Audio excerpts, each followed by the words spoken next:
going on, guys? JD at JD's Custom Buggies. Want to give you a little update on the number 36 Yerf duck.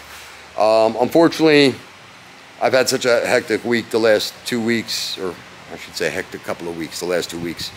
And we're about to leave for Mesa. You'll see another video explaining, but I was working all night at my other business, so I haven't even slept yet. But I did want to give you an update on the Yerf. We got the shop a little cleaned up, so we kind of moved it over. But at this point, got some of the spider box done, but I want to show you the swing arm. That's the major thing that we got going on right now at this point. Not cleaned up, but basically it's in play there. So talking to Mark, the owner,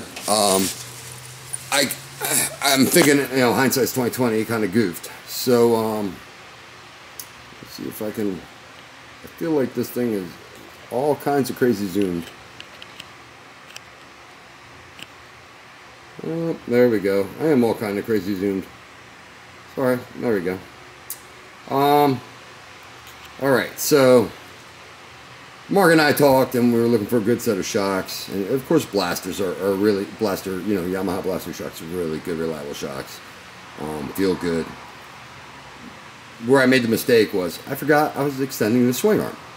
So we did get our heim joint in there. Everything's just kind of pinned right now, holding it in spot, but we got a nice heim joint and bung welded in. So of course now I put the 14.5-inch shock in there, and it was laid down a whole lot in the stock mount, which is there's a little bit left of one right there. So I went digging around. I did find this pair of rear shocks. They come off of a you're gonna have to forgive me, either the Polaris Predator, one of the sport quads from Polaris was independent rear. What these shocks are the independent. I know they had the same front shocks on both the Outlaw and the Predator. One of them was a solid axle. I kind of want to say it was the Outlaw. I could be wrong. And I want to say the Predator had IRS, or rear independent suspension. These should be the shock, or they're the shocks from whatever one had the rear independent suspension. So they're a little heavier. Mark's a big guy. He's much taller than me. I don't know what his height is, but he's telling me he's in the 240, 250 pound range. So I think these shocks will actually work better for him. Plus the angle is much better. It's at a better, steeper angle. So we mounted new shock tabs way higher up. What I think will work nicely here is I'm going to box them in, but it's this 1-inch tube, from my experience with my machine, being that we don't have a welded cage on this machine, tends to bend the 1-inch down tubes inward, because I had to weld a bunch of flag stock to keep it from bending any more than it already did to get me through the season. So then we got our lower shock mount. Now what I did was basically the inner tab is the same. I just made a new outer tab, and because the boss of the shock was a lot wider, so we had to redo that. Made some gussets. They look pretty crude at this point. We're gonna smooth them out and make them look better. Did them there. I did them there. They're both trouble spots for Yerf dogs. And then back here we got some flat stock to kind of reinforce that chain hanger in the back. And we do have our hoop. So we got our little hoop for the stack. We even welded in a tab. So when the time comes, we can just pop a hole in it, and we got a bolt hole for it. I decided to put some gussets up here. Like I said, I'm gonna clean all this up. We've been rushing like for the last 2 weeks. So that's our update thus far. Unfortunately, you know, I had to call Mark and tell him that, you know, the week was just too hectic. He was more disappointed that the following week he has an event for, I think it's probably, I don't know if it's his event, but it's a Deaf Duck event that the mini bike deal will be there.